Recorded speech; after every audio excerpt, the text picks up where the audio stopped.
الحمد للہ وحدہ والصلاة والسلام علی من لا نبی بعدہ اما بعد۔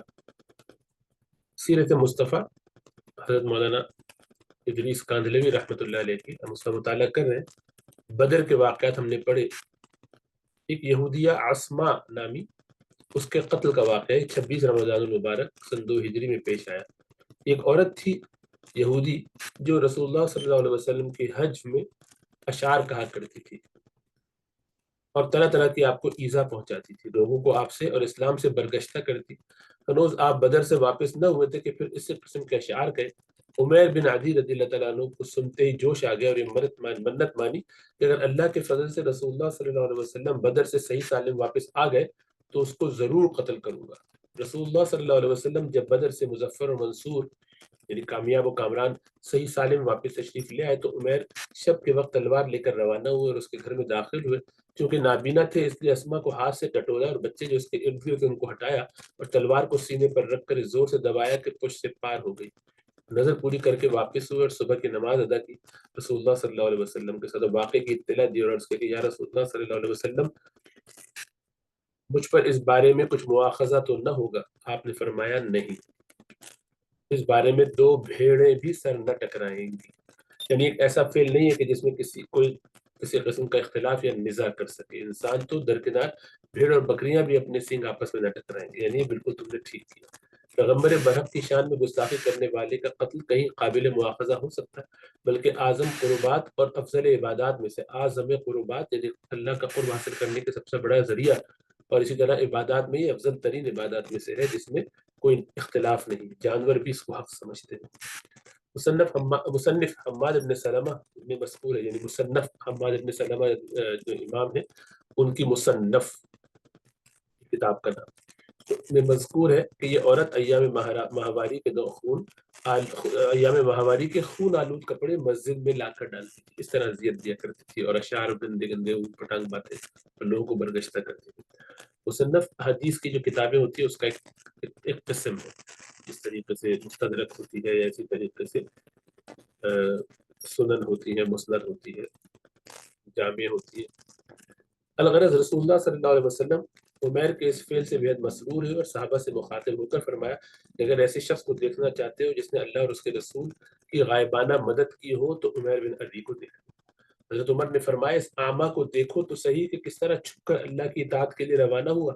رسول اللہ صلی اللہ علیہ وسلم نے فرمایا کہ ان کو اعمیٰ نہ کہو، یہ تو بصیر ہیں، دیکھنے والے دل کی آنکھ سے، یعنی ظاہراً اگرچہ اعمیٰ ہیں مگر دل کے بصیر اور بینا ہیں۔ رمضان المبارک کی 5 راتیں باقی تھیں جس وقت یہ عورت قتل کی گئی۔ حضرت جابر سے مروی ہے کہ ایک مرتبہ عمیر بیمار ہوئے تو رسول اللہ صلی اللہ علیہ وسلم نے فرمایا کہ ہم کو اس بینا کے پاس لے چلو جو بنی واقف میں رہتا ہے کہ اس کی عیادت کرے۔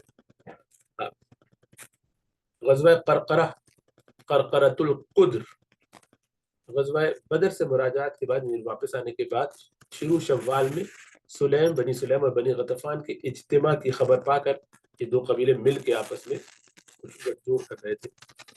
آپ نے 200 آدمیوں کے ساتھ خروج فرمایا، آپ نکلے 200 صحابہ کو لے کر۔ جب آپ چشمہ قدر پر پہنچے تو معلوم ہوا کہ دشمنان اسلام پہلے ہی سے آپ کی خبر پا کر منتشر ہو گئے۔ ان کو جب اطلاع ہوئی کہ آپ تشریف لا رہے تو وہاں سے بھاگ لیے۔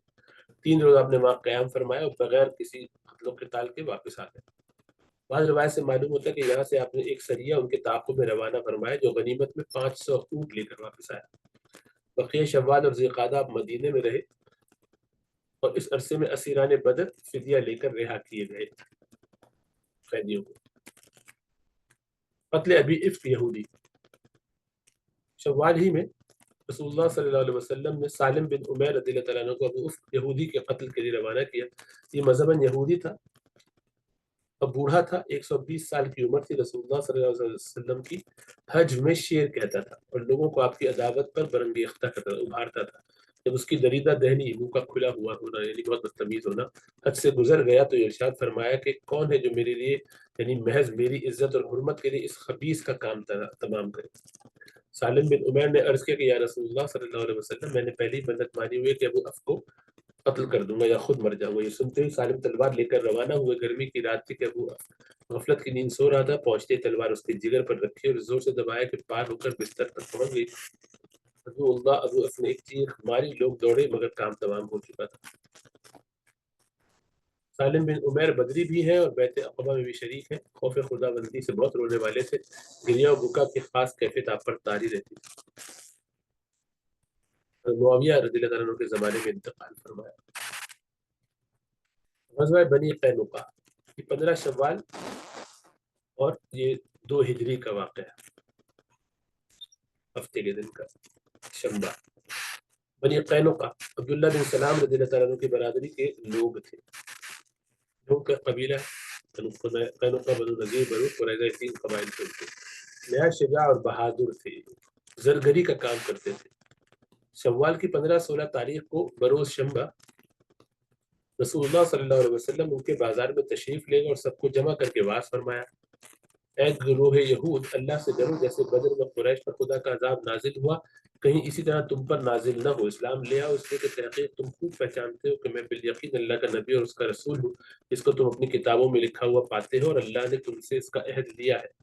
یہود یہ سنتے ہی مشتعل ہو گئے اور جواب دیا کہ آپ اس غرضے میں نہ رہیے، ایک ناواقف اور نا تجربے کار قوم یعنی قریش کے مقابلے میں آپ غالب آ گئے۔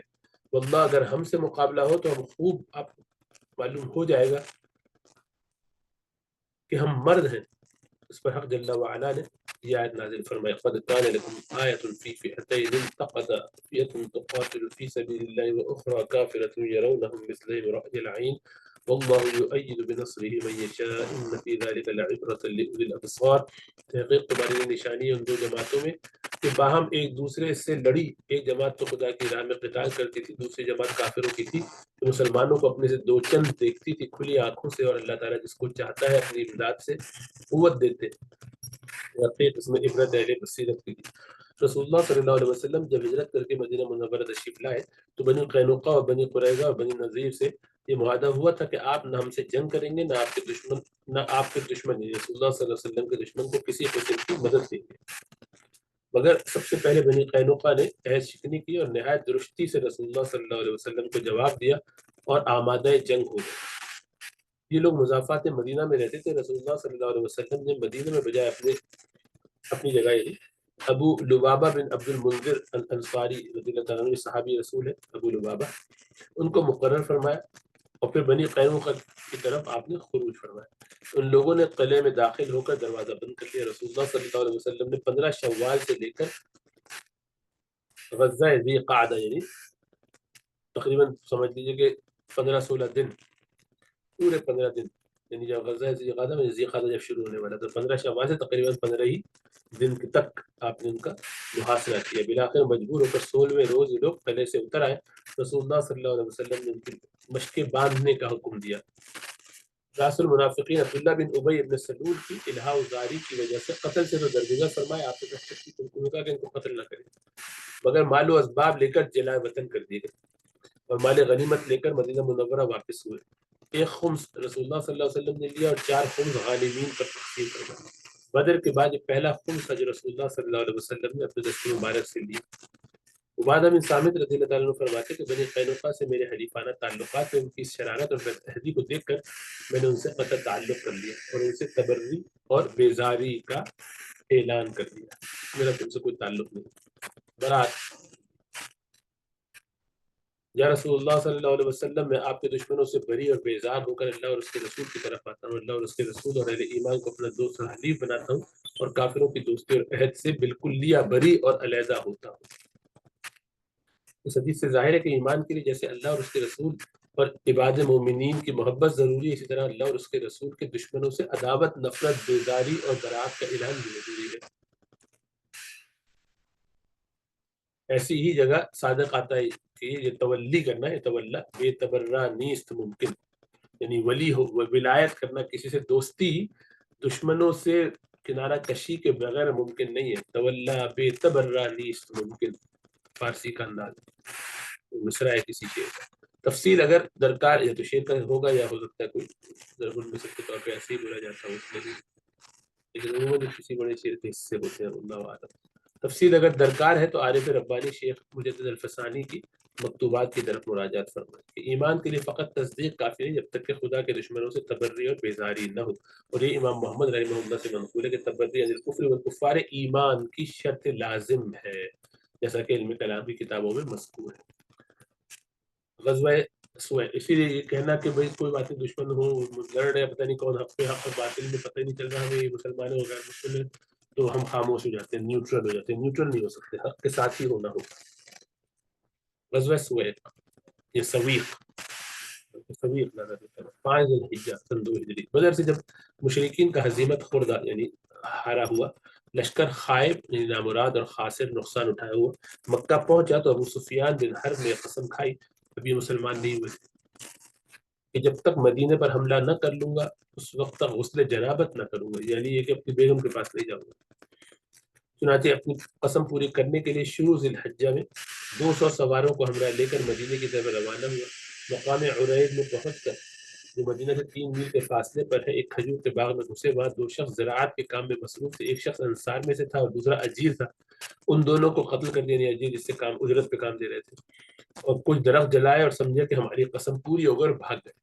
رسول اللہ صلی اللہ علیہ وسلم کو جب علم ہوا تو بتاریخ 5 ذی الحجہ یوم یکشنبہ ہفتے والے دن یعنی اتوار والے دن پر 200 مہاجرین اور انصار کو لے کر ابو سفیان کے تعاقب میں روانہ ہوئے، مگر کوئی ہاتھ نہ آیا۔ یہ لوگ پہلے ہی نکل بھاگے تھے، چلتے وقت بوجھ ہلکا کرنے کے لیے ستو کے جو تھیلے ہمراہ لائے تھے وہ بھی چھوڑ گئے۔ اسے مسلمانوں کو ہاتھ لگے۔ اس غزوے کا نام غزوہ السویق ہے، سویق کہتے ہیں ستو کو۔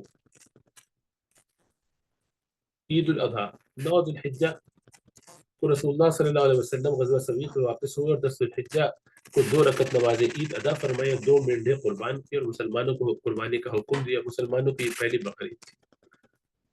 نکاح سیدۃ النساء حضرت فاطمہ الزہرا رضی اللہ تعالیٰ عنہ، اسی سال یعنی دوسری ہجری کے اینڈ میں بالکل رسول اللہ صلی اللہ علیہ وسلم نے اپنی سب سے چھوٹی صاحبزادی حضرت فاطمہ الزہرا رضی اللہ تعالیٰ عنہ کی شادی حضرت علی کرم اللہ وجہہ سے فرمائی۔ اول حضرت ابوبکر صدیق نے اور پھر حضرت عمر فاروق نے آپ سے اس سعادت کے حصول کی خواہش ظاہر فرمائی تھی، مگر آپ نے سکوت فرمایا۔ ایک روایت میں کہ آپ نے ارشاد فرمایا کہ میں حکم الہی کا منتظر ہوں۔ بعد ازاں حضرت صدیق اکبر اور فاروق اعظم نے حضرت علی کو مشورہ دیا کہ آپ اپنے لیے صاحبزادی کا پیام دیں۔ حضرت علی نے اس مخلصانہ اور خیرخانہ مشورے کی بنا پر آپ کی خدمت میں حاضر ہو کر یہ استدعا پیش کی۔ آپ نے حسب نزول وحی حضرت علی رضی اللہ تعالیٰ عنہ کے پیام کو منظور فرمایا۔ حضرت علی فرماتے ہیں کہ جب میں نے پیام دینے کا ارادہ کیا تو دل میں خیال آیا کہ واللہ میرے پاس تو کچھ بھی نہیں ہے، حالانکہ شادی کے لیے کچھ نہ کچھ تو ضرور ہونا ہی چاہیے، لیکن آپ کے احسانات اور مکارم اور آپ کے الطاف اور مہربانیوں نے ہمت دلائی اور آپ کی بارگاہ میں یہ استدعا پیش کر دی۔ آپ نے ارشاد فرمایا تمہارے پاس مہر میں دینے کے لیے کوئی چیز بھی ہے؟ میں نے کہا نہیں۔ آپ نے فرمایا وہ زرہ جو تم کو جنگ بدر میں ملی تھی وہ کہاں ہے؟ میں نے عرض کیا کہ وہ تو موجود ہے۔ آپ نے فرمایا بہتر ہے، وہی ذرا فاطمہ کو مہر میں دے دینا۔ دیکھو کیا سادگی ہے۔ اس میں اختلاف ہے کہ مہینہ کون سا تھا، ذی الحجہ یا محرم یا سفر۔ معجم طبرانی میں کہ رسول اللہ صلی اللہ علیہ وسلم نے ارشاد فرمایا کہ اللہ نے مجھ کو حکم دیا کہ فاطمہ کا نکاح علی سے کر دوں رضی اللہ تعالیٰ عنہ۔ حضرت علی نے اس زرہ کو حضرت عثمان رضی اللہ تعالیٰ عنہ کے ہاتھ 480 درہم میں فروخت کیا اور وہ تمام درہم لا کر حضرت صلی اللہ علیہ وسلم کے سامنے ڈال دیے۔ حضرت صلی اللہ علیہ وسلم نے فرمایا کہ اس میں سے خوشبو اور کپڑوں کا انتظام کر لو، یعنی کچھ اس میں سے لے لو، شادی میں خوشبو لگائی جاتی ہے اور کپڑے پہنے جاتے ہیں خاص، وہ لے لو۔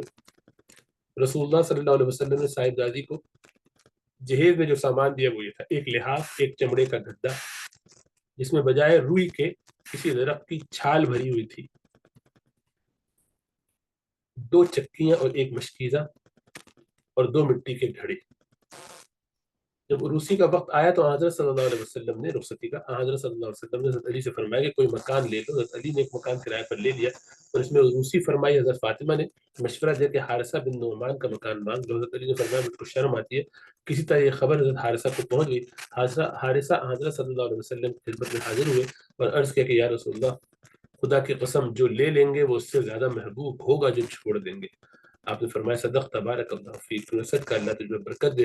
حارثہ دوسری جگہ منتقل ہو گئے اور حضرت علی حضرت فاطمہ کو اپنے مکان میں لا کر اتارا۔ یہ صحابہ کی شان۔ غزوہ غطفان جس کو غزوہ انمار اور غزوہ ذی امر بھی کہتے ہیں۔ غزوہ سویق سے واپسی کے بعد بقیہ ذوالحجہ آپ مدینہ منورہ ہی میں مقیم رہے۔ اس اسنا میں آپ کو یہ خبر پہنچی کہ بنی سالبہ اور بنی محارب جو کہ قبیلہ غطفان کی شاخیں ہیں نجد میں جمع ہو رہے ہیں، اور ان کا یہ ارادہ ہے کہ اطراف مدینہ میں لوٹ ڈالے، اور دعسور غطفانی ان کا سردار تھا۔ ماہ محرم الحرام 3 ہجری میں آپ نے غطفان پر چڑھائی کی، پہلے ہی کی غرض سے نجد کی طرف خروج فرمایا، اور مدینہ میں عثمان بن عفان رضی اللہ تعالیٰ عنہ کو اپنا نائب مقرر فرمایا، اور 450 صحابہ آپ کے ہمراہ تھے۔ غطفانی آپ کی خبر سنتے ہی پہاڑوں میں منتشر ہو گئے۔ صرف ایک شخص بنی سالبہ کا ہاتھ آیا، صحابہ نے پکڑ کر اس کو اپنی خدمت میں پیش کیا، آپ نے اسلام کی دعوت دی، وہ اسلام لے آیا۔ سفر کا پورا مہینہ وہیں گزرا، لیکن کوئی شخص مقابلے پر نہ آیا۔ بلا جدال و قتال ربیع الاول میں واپس مدینہ تشریف لے آیا۔ اس سفر میں یہ واقعہ پیش آیا کہ راستے میں بارش ہو گئی اور صحابہ کے کپڑے بھیگ گئے۔ حضرت صلی اللہ علیہ وسلم نے اپنے بھیگے ہوئے کپڑے ایک درخت پر سوکھنے کے لیے ڈال دیے اور خود اس درخت کے نیچے لیٹ گئے۔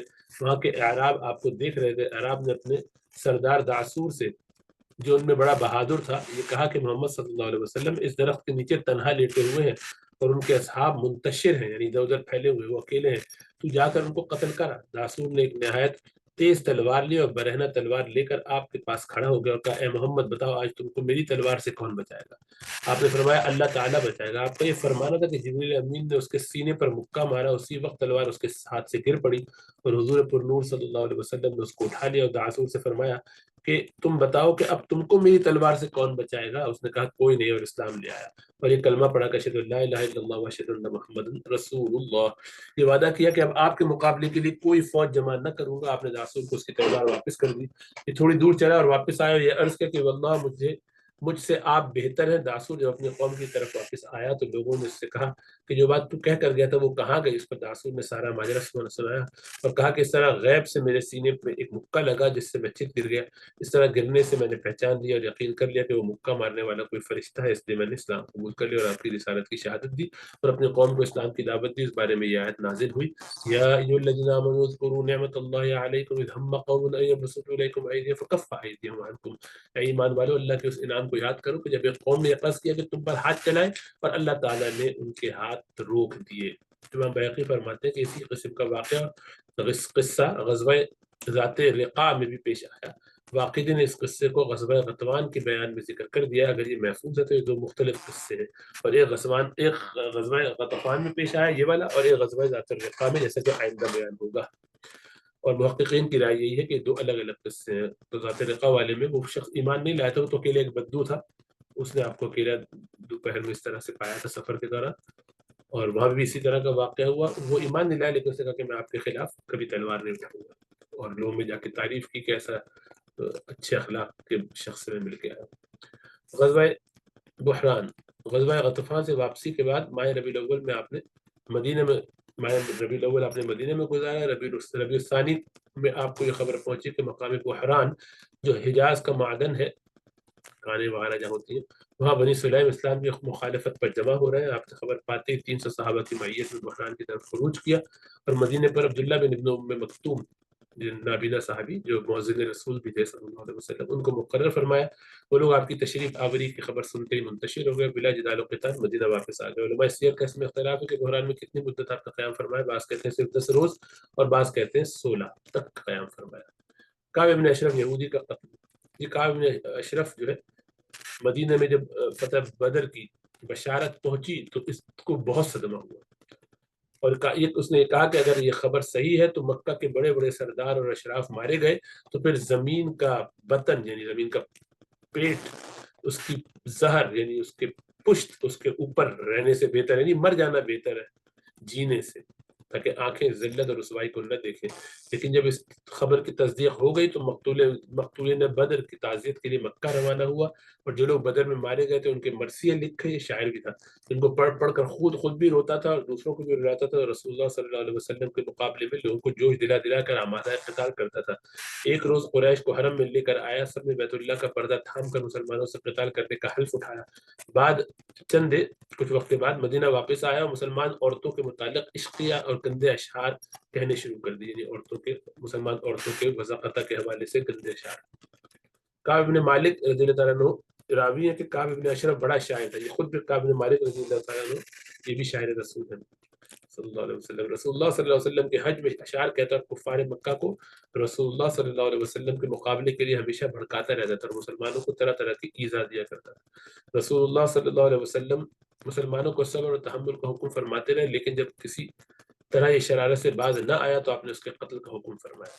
ایک روایت میں کہ ایک مرتبہ کعب بن اشرف نے آپ کو دعوت کے بہانے سے بلایا اور کچھ آدمی متعین کر دیا کہ جب آپ تشریف لائیں تو قتل کر ڈالیں. اب آپ آ کر بیٹھے ہی تھے کہ جبریل امین نے آپ کو ان کے ارادے سے مطلع فرما دیا.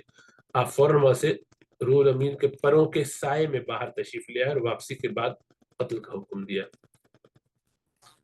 پوری سازش اس نے تیار کی ہوئی تھی. صحیح بخاری میں حضرت جابر سے مروی ہے کہ رسول اللہ صلی اللہ علیہ وسلم نے فرمایا کہ تم میں سے کعب اشرف کے قتل کے لیے کون تیار ہے؟ اور جو ہے اس نے اللہ اور اس کے رسول کو اس شخص نے اللہ اور اس کے رسول کو بہت ایذا پہنچائی. سنتے محمد بن مسلمہ رضی اللہ تعالیٰ عنہ یہ کھڑے ہوئے اور عرض کیا کہ یا رسول اللہ صلی اللہ علیہ وسلم کیا آپ اس کا قتل چاہتے ہیں؟ آپ نے فرمایا ہاں. محمد بن مسلمہ نے عرض کی یا رسول اللہ صلی اللہ علیہ وسلم پھر مجھ کو کچھ کہنے کی اجازت دیجیے، یعنی مجھے اجازت دیجیے کہ میں جس طرح سے بھی چاہوں کوئی ایسی بات کہہ دوں اس کو تاکہ وہ ذرا یعنی توریہ کر کے کسی مبہم انداز میں تعریضی کلمات سے زمانی الفاظ وغیرہ کہہ کے جو بھی مجھے سمجھ میں آئے میں اسے کسی طریقے سے معاملہ کر لوں. تھوڑا سا اس کو پٹانا پڑے گا، ظاہر بات ایسے تو وہ اپنے محل سے قلعے سے باہر آئے گا نہیں.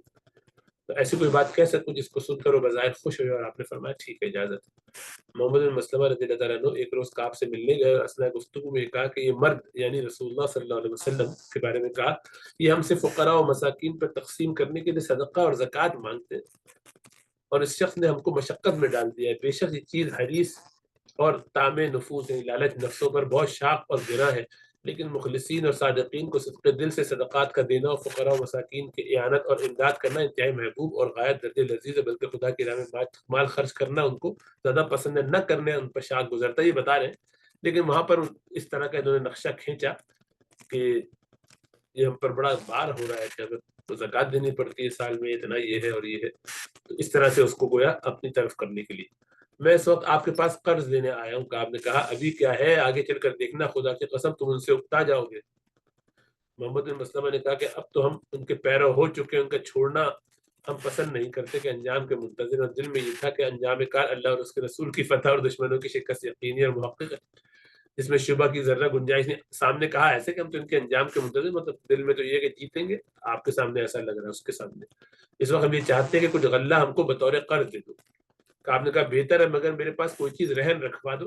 ان لوگوں نے کہا آپ کیا چیز رہن رکھوانا چاہتے ہیں؟ کہ آپ نے کہا اپنی عورتوں کو رہن رکھ دو. ان لوگوں نے کہا اپنی عورتوں کو کیسے رہن رکھ سکتے ہیں، وہ تو غیرت اور حمیت گوارا نہیں کرتی. پھر یہ کہ آپ نہایت حسین و جمیل اور نوجوان ہیں. کہ آپ نے کہا آپ اپنے لڑکوں کو رہن رکھوا دو. لوگوں نے کہا یہ تو ساری عمر کی آر ہے کہ لوگ ہماری اولاد کو تانا دیں گے کہ تم وہی ہو جو 2 سیر اور 3 سیر غلے کے معاوضے میں رہن رکھے گئے تھے، ہم اپنے ہتھیار آپ کے پاس رکھوا دیتے ہیں. یہ کہا انہوں نے. ابن عبد البر کی روایت میں ہے کہ محمد بن مسلمہ رسول اللہ صلی اللہ علیہ وسلم سے یہ وعدہ کرنے کے بعد کئی روز تک متفکر رہے. بالآخر کعب بن اشرف کے رضائی بھائی ابو نائلہ، سلکان بن سلامہ بن بخش اور عباد بن بشر اور حارث بن اوس اور ابو عبس بن جبران لوگوں سے اور جبر عبس بن جبر ان لوگوں سے مل کر مشورہ کیا. سب نے آمادگی ظاہر کی اور بیک آواز سب نے کہا کہ کلنا نقتل، ہم سب مل کر اس کو قتل کریں گے. پھر سب مل کر رسول اللہ صلی اللہ علیہ وسلم کی خدمت میں حاضر ہوئے اور عرض کیا کہ یا رسول اللہ صلی اللہ علیہ وسلم وہاں جا کر ہمیں کچھ نہ کچھ کہنا پڑے گا، کرنا پڑے گا. آپ نے فرمایا جو مناسب سمجھو وہ کہو، میری طرف سے اجازت ہے. اکرمہ کی ایک مرسل روایت میں ہے کہ ان لوگوں نے یہ کہا کہ آپ کو معلوم ہے کہ ہم ہتھیاروں کے کس درجے محتاج اور ضرورت مند ہے، لیکن بھائی یہ ہو سکتا ہے کہ ہتھیار آپ کے پاس رہن رکھوا دیں. لیکن یہ ناممکن ہے کہ عورتوں اور بیٹوں کو رہن رکھ دیں. کعب نے اس کو منظور کر لیا اور وعدہ ٹھہرایا کہ شب کو آ کر غلہ لے جائیں اور ہتھیار رہن رکھ جائیں. حسب وعدہ یہ لوگ رات کو پہنچے اور کعب جا کر کعب کو آواز دی. کعب نے اپنے قلعے سے اترنے کا ارادہ کیا. بیوی نے کہا اس وقت کہاں جاتے ہو؟ کعب نے کہا محمد بن مسلمہ اور میرا دوست شریک بھائی ابو نائلہ ہے، کوئی غیر نہیں، تم فکر نہ کرو. بیوی نے کہا مجھ کو اس آواز سے خون ٹپکتا ہوا نظر آ رہا ہے. آواز میں خون ہے، کتنی گہرائی ہوتی تھی بعض لوگوں میں. کعب نے کہا کہ شریف آدمی اگر رات کے وقت نیزہ مارنے کے لیے بھی بلایا جائے تو اس کو ضرور جانا چاہیے. اب نشان بیان کر رہا ہے. اس اسلام میں محمد بن مسلمہ نے اپنے ساتھیوں کو سمجھا دیا کہ جب کعب آئے گا تو میں اس کے بال سونگھوں گا جب دیکھو کہ میں نے اس کے بالوں کو مضبوط پکڑ لیا ہے تو فوراً اس کا سر اتار لینا. چنانچہ جب کعب نیچے آیا تو سر تاپا خوشبو سے معطر تھا. محمد بن مسلمہ نے کہا آج جیسے خوشبو تو میں نے کبھی سونگھی نہیں. کعب نے کہا کہ میرے پاس عرب کی سب سے زیادہ حسین و جمیل اور سب سے زیادہ معطر عورت ہے اس وقت. یعنی اس عورت کی خوشبو آ رہی ہے اس نے جو لگائی ہے وہ مجھے لگ گئی ہے. یعنی اپنی تعلق کی بات کر رہا ہے. محمد بن مسلمہ نے کہا کہ آپ مجھ کو اپنے معطر سر کے سونگنے کی اجازت دیں. کعب نے کہا اجازت. محمد بن مسلمہ آگے بڑھ کر خود بھی سر سونگا اور اپنے رفقا کو بھی سونگا. کچھ دیر کے بعد پھر محمد بن مسلمہ نے کہا کہ آپ دوبارہ اپنے سر سونگنے کی اجازت دیں. اس نے یہ بھی کیا شوق سے. محمد بن مسلمہ سر سونگنے میں مشغول ہو گئے. جب تیسری دفعہ بعد روایتوں سے آتا ہے بخاری وغیرہ میں کہ تیسری مرتبہ پھر اس کے سر کو مضبوط پکڑ لیا اور ساتھیوں کو اشارہ کیا. سب نے مل کر اس کا سر قلم کر دیا. اخیر شب میں رسول اللہ صلی اللہ علیہ وسلم کی خدمت میں پہنچے. آپ نے دیکھتے ارشاد فرمایا افلحت الوجوہ, ان چہروں نے فلاح پائی اور کامیاب ہوئے. ان لوگوں نے جواب عرض کیا وجہ کا یا رسول اللہ, سب سے پہلے آپ کا چہرہ مبارک ہے اللہ کے رسول صلی اللہ علیہ وسلم نجات پائے. اور بعد ازاں کعب بن اشرف کا سر آپ کے سامنے ڈال دیا. آپ نے الحمدللہ کہا اور اللہ کا شکر ادا کیا. جب یہود کو اس واقعے کا علم ہوا تو یکلخت مرعوب اور خوفزدہ ہو گئے. اور جب صبح ہوئی تو یہود کی جماعت نبی کریم صلی اللہ علیہ وسلم کی خدمت میں حاضر ہوئی اور عرض کیا کہ ہمارا سردار اس طرح مارا گیا. آپ نے فرمایا کہ وہ مسلمانوں کو طرح طرح ایذائیں دیتا تھا اور لوگوں کو ہمارے قتال پر برانگیختہ اور آمادہ کرتا تھا. یہود دم بخودہ رہ گئے اور جواب نہ دے سکے. اور بعد ازاں آپ نے ان سے ایک عہد نامہ لکھوایا کہ یہود میں سے کوئی بھی آئندہ اس قسم کی کوئی حرکت نہیں کرے گا, سازشوں میں ادھر ادھر شریک مت ہو. کعب بن اشرف کے قتل کے اسباب. روایت حدیث سے کعب بن اشرف کے قتل کے جو وجوہ اور اسباب معلوم ہو چکے وہ یہ ہے. نمبر 1, نبی اکرم صلی اللہ علیہ وسلم کی شان اقدس میں دریدہ دہنی اور سب و شتم, گالم گلوچ اور گستاخانہ کلمات کا زبان سے نکالنا. آپ کی حج میں اشعار کہنا. غزلیات اور عشقی اشعار میں مسلمان عورتوں کا بطور تشبیب ذکر کرنا گندے انداز سے. غدر اور نقض عہد توڑنا, دھوکہ دینا. لوگوں کو آپ کے مقابلے کے لیے ابھارنا اور اکسانا اور ان کو جنگ پر آمادہ کرنا.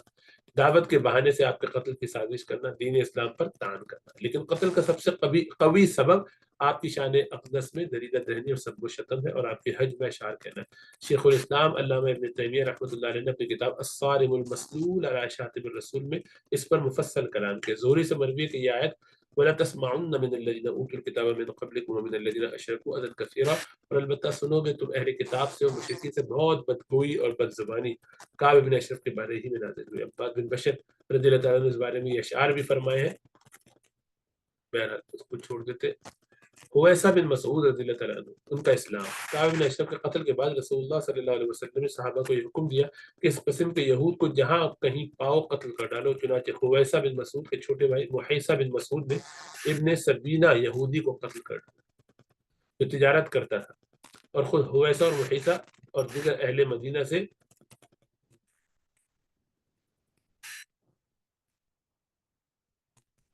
دوستی کا سبب ہوتا تھا. یہ کچھ مجھے سمجھ میں نہیں آیا کیا لکھا ہے.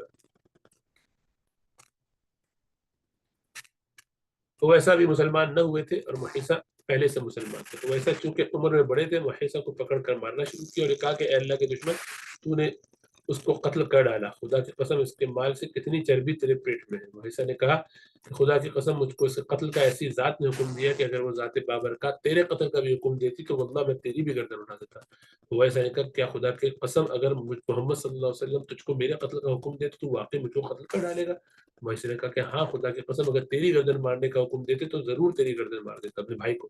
یعنی رسول اللہ صلی اللہ علیہ وسلم کے حکم کے بعد ذرہ برابر تیرے بھائی ہونے کا خیال نہ کرتا. ہوا ایسا سن کر حیران رہ گئے اور بے ساختہ بول اٹھے خدا کی قسم یہی دین حق ہے جو دلوں میں اس درجے راسخ اور مستحکم اور رب و پے میں اس طرح جاری و ساری ہے کہ اس کے بعد حویسہ رسول اللہ صلی اللہ علیہ وسلم کی خدمت میں حاضر ہوئے اور سچے دل سے اسلام قبول کیا رضی اللہ تعالیٰ عنہ.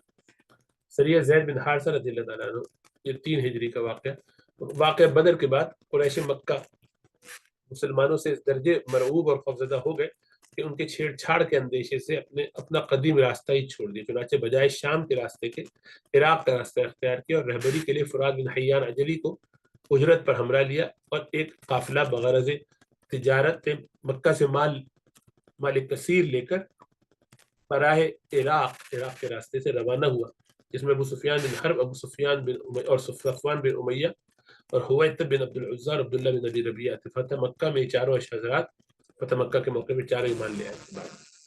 رسول اللہ صلی اللہ علیہ وسلم کو جب اس قافلے کی اطلاع ہوئی تو 100 صحابہ کی جمعیت کو زید بن حارثہ رضی اللہ عنہ کی عمارت اور سرکردگی میں روانہ فرمایا. ان لوگوں نے پہنچ کر حملہ کیا. قافلہ حاصل کر لینے میں تو کامیاب ہو گئے، مگر اعیان قوم اور اشراف خاندان اور قافلے والے سب بھاگ گئے. صرف فرات بن حیان ذلی کو گرفتار کر کے اپنے ہمراہ لے آئے، جو مدینے پہنچ کر مسلمان ہو گئے. مال غنیمت کی کثرت کا اندازہ اس سے ہو سکتا ہے کہ اس کا خمس جو نکالا گیا، یعنی 20%، پانچواں حصہ، تو اس کی تعداد 20,000 درہم تھی، تقریباً 1,00,000 درہم تھی ٹوٹل. تو معلوم ہو کہ غنیمت کی مجموعی تعداد 1,00,000 درہم تھی. اس کو یہاں چلنا پہلے چھوڑ دیتے. اللہ سبحانہ تعالیٰ سب پر فضل فرمائے، کرم فرمائے، اور دین کی نسبت سے پڑھنا پڑھانا سیکھنا سکھانا اللہ سبحانہ تعالیٰ سے قبول فرمائے. السلام علیکم ورحمۃ اللہ.